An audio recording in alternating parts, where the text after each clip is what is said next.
there is a bird and it's jumping 10 meters off of, or it's flying to a branch that's 10 meters off the ground, and we're asked to calculate how many moles of glucose are required for that bird to fly 10 meters. The first thing that we're asked for is the balance reaction equation of glucose being metabolized. So that's up here. We've got C6H12O6 plus 6O2 yields 6 CO2 gas and 6 H2O, 6 water. And then part B, we are calculating the amount of energy released when 1 mole of glucose is metabolized. So that's the free energy of the reaction, which is just the Gibbs free energy of formation of the products minus the total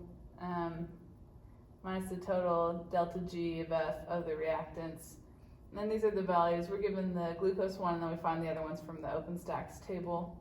So we take the sum of these, and then we subtract the sum of these from that.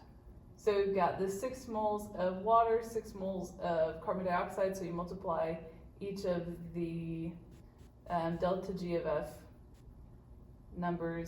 values by the coefficients, and then you subtract the 6 oxygens, which is just 0 delta G of F, and then the negative 917.2 kilojoules per mole that we're given for the glucose.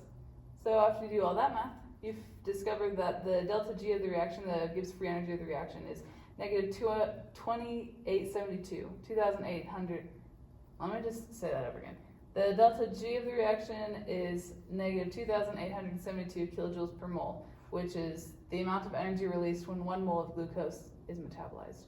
So now we're going to find out how much energy is going to be required to go from the ground to the 10 meters off to the branch. So we're calculating the work, which is the mass of the bird in kilograms times gravity times the distance the bird is going. So we have 2.9 joules is going to be required for that activity. So then we convert our 2.9 joules into kilojoules so that we can do this ratio here, which is to find the moles of glucose, we take the amount of energy that will be required, and then we divide it by the amount of energy that is required per mole. And so then when you divide those, then the kilojoules cancel out and you're left with moles of glucose. And we get 1 times 10 to the negative 6 moles of glucose are required to fly 10 meters. And that's 2 significant figures because of the 2.9 right here. It's limiting.